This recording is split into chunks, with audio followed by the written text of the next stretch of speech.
간혹 얼굴에 심한 통증이 느껴지실 때가 있으신가요? 알고 보면 제대로 치료받아야 할 질병, 3차 신경통일 수도 있습니다. 세수나 양치, 식사, 대화를 하는 등 일상생활 중에 수초에서 수분 동안 마치 감전되는 듯한 극심한 안면 통증을 느끼는 것이 특징인데요. 초반엔 약물 치료로 대부분 통증은 조절되지만 증상 호전이 없다면 고주파 시술이나 방사선 수술, 미세혈관 감압술이라는 외과 수술로도 치료할 수 있습니다. 일상을 괴롭히는 아찔한 통증, 3차 신경통의 진단과 치료에 대해 신경외과 전문의 박소희 교수와 함께 알아봅니다. TBC 클리닉 건강 365 오늘의 주치 신경외과 전문의 박소희 교수님과 함께하겠습니다. 안녕하십니까? 안녕하세요. 안녕하세요. 신경외과 전문의 박소희입니다. 네, 반갑습니다. 제가 네. 교수님 오시기 전에 검색을 좀 해봤어요. 교수님은 저를 모르시지만 저는 교수님을 알고 있습니다. 뭐냐면 지난해 상을 받으셨더라고요. 네, 그게 뭐냐면 국제신경외과 학술대회에서 최우수 구연상을 또 수상하셨다고. 그냥 넘어갈 수 없어서 박수 한번 치고 싶어가지고 말씀드렸습니다. 네, 감사합니다. 이게 무슨 상이에요? 지금 이제 신경외과에서 이제 어떤 난치성 질병들을 좀 극복하기 위한 하나의 이제 방법으로 초음파라는 거를 사용을 하고 있는데요.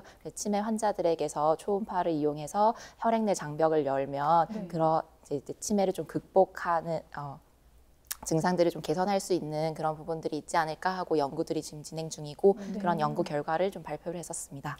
네, 아주 의미 있는 연구를 하셨네요. 사실 우리가 얼굴에 간혹 심한 통증을 느낄 때가 있잖아요. 그래도 뭐 내가 예민해서 그런가? 시간이 지나면 괜찮겠지 하고 그냥 방치하시는 분들이 많아요. 근데 이게 꼭 치료가 필요한 질병일 수 있다고 들었습니다. 오늘 설명해 주실 3차 신경통이라는 건데 이게 어떤 질환인가요? 네, 3차 신경통은 얼굴의 감각을 담당하는 뇌신경인 3차 신경에 문제가 생겨서 통증이 발생하는 경우를 3차 신경통이라고 합니다. 3차 신경은 3개의 가지로 나뉘는데요. 각각 이마 쪽을 담당하는 상안신경, 그리고 광대뼈 쪽을 담당하는 상악신경, 그리고 턱 쪽을 담당하는 하악신경으로 나뉘고요. 각각이 담당하는 부분에서 통증이 발생을 할 수가 있습니다. 그러면 한마디로 뭐 얼굴 쪽 신경의 문제라는 건데 교수님, 이 증상을 제가 예전에 들어보니까 뭐 칼로 베인 듯 아프다. 근데 진짜 이 정도로 아파요? 네. 통증이 오게 되면 굉장히 많이 고통스러워 하시고요. 일측성으로 통증이 보통 오게 되고 몇 초에서 몇 분, 길게는 수시간까지도 지속되는 통증이 발생을 하는데요. 날카로운 물체로 찌르는 듯한 통증, 혹은 전기에 감전된 것과 같은 찌릿한 느낌으로 통증이 발생을 합니다. 하지만 가만히 있을 때 발생하기보다는 세수를 하거나 식사를 하거나 혹은 양치, 말하기, 먹기 이런 등의 증상의 자극에 의해서 통증이 유발이 됩니다. 근데 지금 말씀하신 것들이 되게 일상적으로 우리가 하는 행동들이잖아요. 네. 이렇게 일상에서 정말 말 못할 고통을 받으신다면 뭐랄까요? 환자들이 너 그 고통은 정말 이루 말할 수가 없을 것 같은데요. 네, 먹고 씹는 것에도 자극이 되기 때문에 3차 신경통 환자에게서는 잘 먹지 못하는 경우들이 발생을 하게 되고요. 그러한 부분들 때문에 영양실조로 이어질 가능성도 있습니다. 세수나 면도, 양치질 이런 부분들도 힘들어질 수 있어서 위생 상태가 불량해지기도 하고요.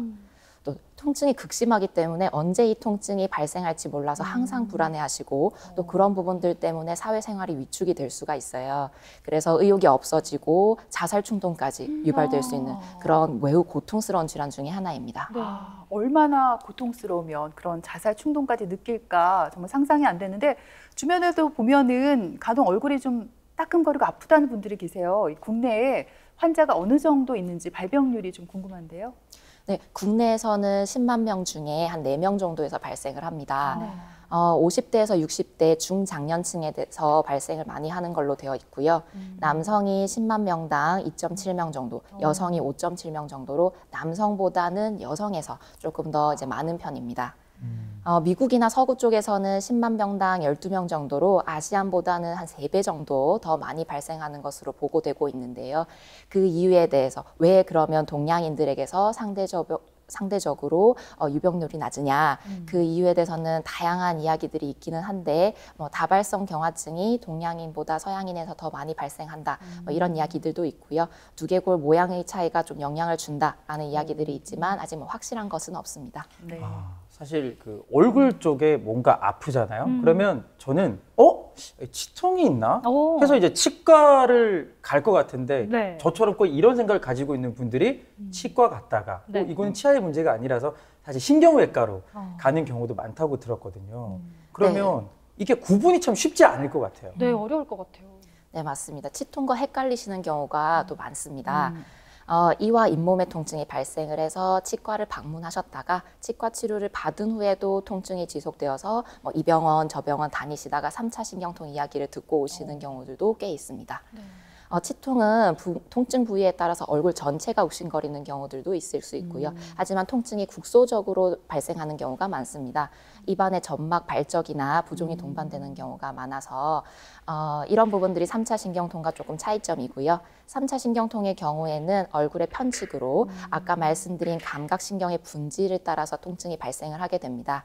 그리고 은근히 쿡쿡 쑤시고 저리고 뭐 우리하다, 욱신하다 이런 것이 아닌 순간적으로 아주 예리한 전기 쇼크 같이 벼락치듯이 오는 특징적인 통증 양상을 보이게 됩니다. 네. 만약 잇몸과 이에 이상이 있는 치과적인 문제가 없는데도 잇몸 통증이 계속해서 지속되거나 혹은 치과 치료 후에도 낫지 않는 잇몸 통증이 있을 경우에는 3차 신경통을 생각해 보아야 합니다. 네. 근데 궁금한 게 이런 통증은 아까 이렇게 찌릿찌릿하다 하셨으니까 통증이 생길 때 본인도 깜짝깜짝 놀라지 않을까 이런 생각이 드네요. 네, 발생할 때 그래서 식사를 하실 때 깜짝깜짝 놀라시거나 아니면 양치를 하실 때 깜짝 놀라시거나 이런 경우들이 많습니다. 네, 제가 이제 건강 365를 하면서 미리 예습을 좀 하려고 노력하고 있거든요. 저도 이런 모습 네. 보면 깜짝깜짝 놀라요. 네. 찌릿찌릿해요. 그렇죠, 그렇죠. 근데 이제 많이 예습하지 못했고 그냥 조금 알아봤는데 3차 신경통증에 이제 또 하나가 아프다가도 안 아픈 기간이 뭐 몇 주, 뭐 몇 달, 길게는 몇 년 동안 통증이 없을 수가 있는 통증 휴지기 네, 이런 게 또 있다고 하더라고요. 네, 3차 신경통에는 통증 휴지기 또는 완화기가 존재를 하게 됩니다. 뭐 하루 이틀 아프다가 뭐 한두 달 안 아프고 일주일 아팠는데 몇 년 동안 안 아프고 이런 식으로 수개월에서 수년까지 휴지기 혹은 완화기가 지속될 수가 있습니다. 초기 한 5년 정도까지는 이런 휴지기를 길게 갖고 가시는 분들이 많고요. 시간이 지날수록 휴지기가 짧아지는 경향을 보이게 되고 그리고 평균 5년에서 10년 정도가 지나면서 휴지기가 거의 없어지거나 짧게 유지되는 경우가 많습니다. 네, 그렇군요. 또 통증하니까 저는 생각나는 게 통증의 왕, 대상포진이잖아요. 이것도 대상포진 걸리면 얼굴 한쪽이 좀 그렇게 아프다고 하는데 그럼 3차 신경통의 통증하고는 어떻게 다른 거예요? 네, 3차 신경통은 신경의 변화가 발생을 해서 신경이 과흥분한 상태가 되어서 일반적인 자극 이하 정도의 자극에도 통증이 발생을 하게 됩니다. 대상포진 후에 나타나는 신경통은 바이러스 감염이 원인인데요. 감염에 의한 염증 반응이 신경 손상을 일으키고 또 신경통을 일으키게 됩니다. 대상포진 후 신경통의 경우에는 당시 발진이나 수포를 동반하기 때문에 감별을 할 수가 있고요. 또 3차 신경통과 다르게 감각 저하를 동반되는 경우도 있습니다. 예. 대상포진도 분명히 증상이 있으니까 3차 신경통도 네. 분명히 이게 그냥 우리를 괴롭힐 일은 없을 것 같아요. 그쵸. 원인이 너무 궁금한데요. 모든 원인에 대해서 정확하게 밝혀지지는 않았지만 혈관이 3차 신경을 압박하여서 통증이 발생하는 경우가 많습니다. 그 외에 종양이나 동정맥 기형 등이 3차 신경을 압박하거나 다발성 경화증과 같은 신경의 변화가 생기는 질환에서 생기는 경우도 있습니다. 그 외에 특발성, 원인을 모르는 경우도 있습니다. 네. 그러면은 제가 예를 좀 들면은 설명이 좋을 것 같아요. 저로 하면 좀 무서우니까 A라는 사람이 있어요. 네. 말씀하신 증상들을 다 가지고 있어요. 근데 이제 치통이 아닌 거죠. 그러면 이거는 이제 3차 신경통이라고 봐야 되는 걸까요?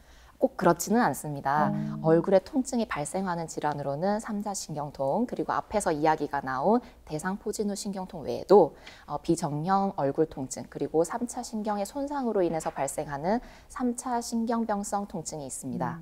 먼저 비정령 얼굴 통증의 경우에는 3차 신경통과 굉장히 비슷한 양상을 보이기는 하지만 네. 양측으로 발생을 하고요. 발생을 할 수가 있고 또 통증 휴지기도 없고 눈이나 광대, 아래턱을 벗어난 다른 부분에도 통증이 발생을 할 수가 있습니다. 네. 또한 감각 이상이 발생하는 등의 차이가 존재를 하게 됩니다.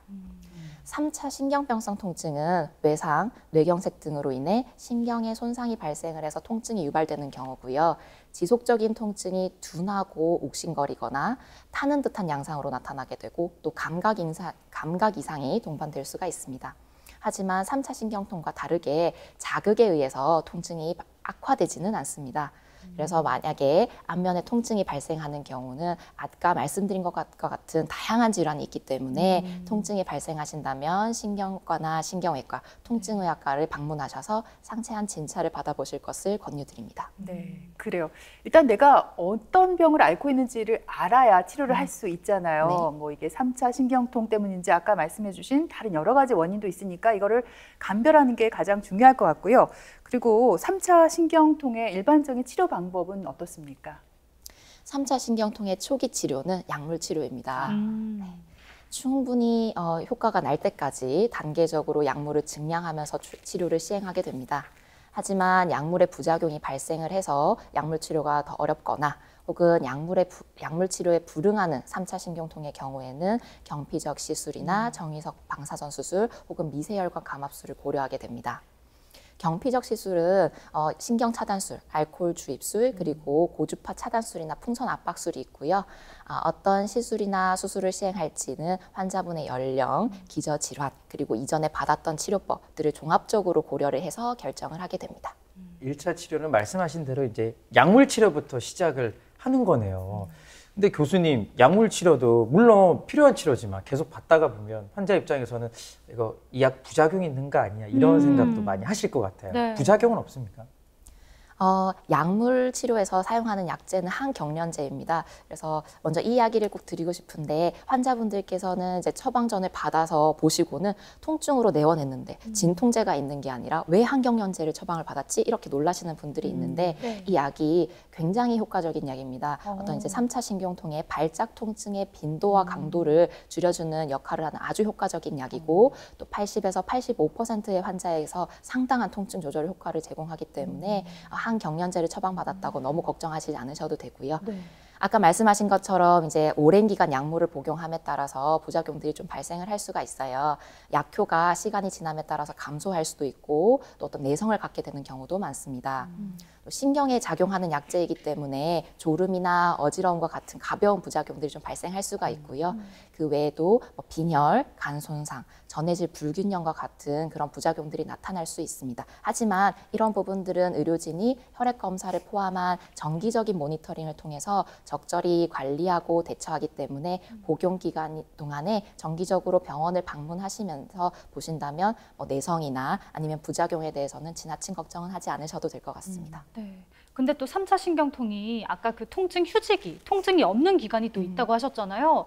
그러면 이렇게 통증이 없을 때는 또 약물을 어느 정도 끊어도 되지 않을까요? 그러네요. 네. 부작용 걱정도 안 해도 되고요. 네, 맞습니다. 또 약물 치료를 받으면 보통 대부분 증상이 상당히 호전이 돼서 일상생활에서 큰 불편을 느끼지 않는 경우가 많습니다. 그렇게 되면 이제 통증이 충분히 잘 조절이 되고 또 사라지게 되면 복용하시던 약제를 중단을 하실 수가 있습니다. 하지만 임의적으로 바로 약제를 중단하시기보다는 의료진의 판단에 따라서 점차적으로 약제를 감량해서 중단을 하게 됩니다. 네, 그렇군요. 이렇게 약물로 뭐 효과가 있다면 참 좋겠는데 뭐 별 진전이 없다면 다음 단계로 나가야 되잖아요. 그래서 신경 차단술이라는 게 있다고 들었습니다. 말 그대로 뭐 신경을 좀 자르거나 차단해서 고통을 막아주는 그런 건가요? 네, 신경 차단술이라는 이름이 붙여져 있기는 한데 신경을 뭐 다 자르거나 그런 거는 아니고요. 그래요? 네, 신경 주변에 약물을 투여해서 과도하게 활성화된 신경을 진정시켜 주거나 과도하게 기능이 항진되어 있는 신경의 기능들을 일부 차단한다고 생각하시면 되겠습니다. 시술 방법이 비교적 간단하고 그 효과가 즉각적이어서 어떤 내과적인 기저질환이 많으신 분들이나 고령이신 분들께 그리고 다른 침습적인 시술이나 수술이 많이 걱정되시는 분들께 먼저 시행을 해볼 수가 있습니다. 네.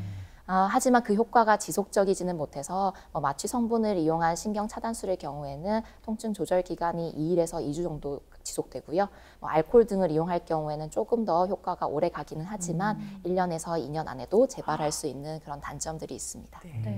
지속 기간을 오래 하려면 늘리려면 고주파 시술을 이때 받는 게 아닌가 싶어요. 저도 예전에 그 저작근 때문에 고주파 시술을 한번 받아봤거든요. 이게 신경을 이제 차단하는 거죠. 좀 잘 알고 있네요, 제가. 너무 잘하시네요. 네. 네, 맞습니다. 주사 치료로도 증상이 잘 호전되지 않으면 신경절, 즉 신경 뿌리의 고주파 치료를 고려하게 됩니다. 신경 뿌리에 특수한 바늘을 위치시킨 다음에 고주파를 흘려보내서 통증 경감을 유도하게 됩니다. 약간의 진정하에 시술을 진행하게 되고요. 시술할 위치를 확인을 하고 통증이 얼마나 경감되었는지 또 다른 부작용은 없는지를 계속 확인하면서 시행하기 때문에 큰 부작용이 없어서 비교적 안전한 시술이라고 할 수 있겠습니다. 75% 정도의 환자분에게서 평균 6년 정도의 통증 완화 효과를 가진다고 알려져 있고요. 신경 차단술에 비해서 장기간의 통증 조절 효과가 보이기는 하지만 마찬가지로 재발할 가능성이 있고요. 또 신경 뿌리에 대해서 일부 손상을 가하는 것이기 때문에 이상 감각이나 저작 근육의 약화 혹은 각막염 등이 발생할 가능성이 존재를 하게 됩니다. 네. 근데 교수님 그 시술할 때 진정하에 한다는 게 그러니까 환자를 이제 좀 침착하게 시킨 다음에 한다는 말씀이신가요? 약간의 이제 약물을 사용하고요. 네. 환자를 전신 마취하거나 그런 거는 아니고 조금 이제 바늘이 들어가는 동안에 어떤 이제 통증이 있을 수가 있기 때문에 약간의 마취제, 약간의 진정제를 써서 시술을 시행을 하게 됩니다.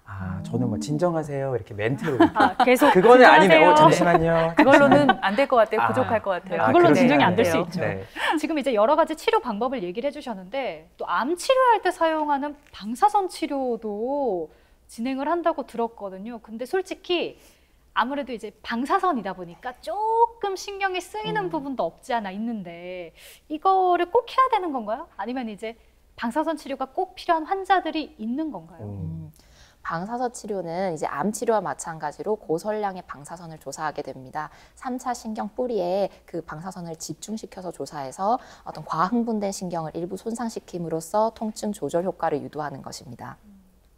수술 이후에 내과적인 문제가 발생할 가능성이 굉장히 높으신 고령의 환자분이나 내과적 질환으로 인해서 수술의 위험도가 높으신 환자분들, 그리고 항응고제를 복용 중이신 분, 다른 치료에 반응하지 않는 분들, 그리고 MRI상에서 신경혈관 압박이 관찰되지 않으면서 어떤 침습적인 수술이나 시술을 거부하시는 분들께 조금 시행을 하고 있습니다. 이러한 방법으로도 호전이 안 되면 이제 신경외과에서도 또 수술을 한다고 들었어요. 네. 그건 어떤 수술이에요? 앞서 말씀드린 시술과 수술은 3차 신경의 일부 손상을 발생시켜서 통증에 대한 역치나 반응을 감소시켜서 통증을 조절하는 방법입니다. 비교적 간단하지만 재발률이 높다는 단점이 있고요. 손상을 유발하는 부분이 있기 때문에 낮은 확률이지만 안면이 얼얼해지거나 혹은 남의 같은 감각 이상이 발생을 할 수 있습니다. 그래서 신경혈관 압박으로 인해서 3차 신경통이 발생하는 그런 분들께는 통증의 원인이 되는 혈관과 신경을 분리시켜주는 신경외과적인 수술을 시행을 하게 됩니다. 귀 뒤쪽으로 피부 절개를 하고 들어가게 되고요. 개두술을 시행을 해서 3차 신경과 원인 혈관 쪽으로 진입을 해서 혈관 신경 압박을 확인을 하게 됩니다. 그리고 테프론이라는 스폰지 같은 물질을 신경과 혈관 사이에 삽입을 해서 더 이상 접촉이 발생하지 않도록 만들게 됩니다. 테프론은 인체 내에서 심한 이물 반응을 일으키지 않는 안정된 물질이기 때문에 이에 대해서는 크게 걱정하지 않으셔도 됩니다.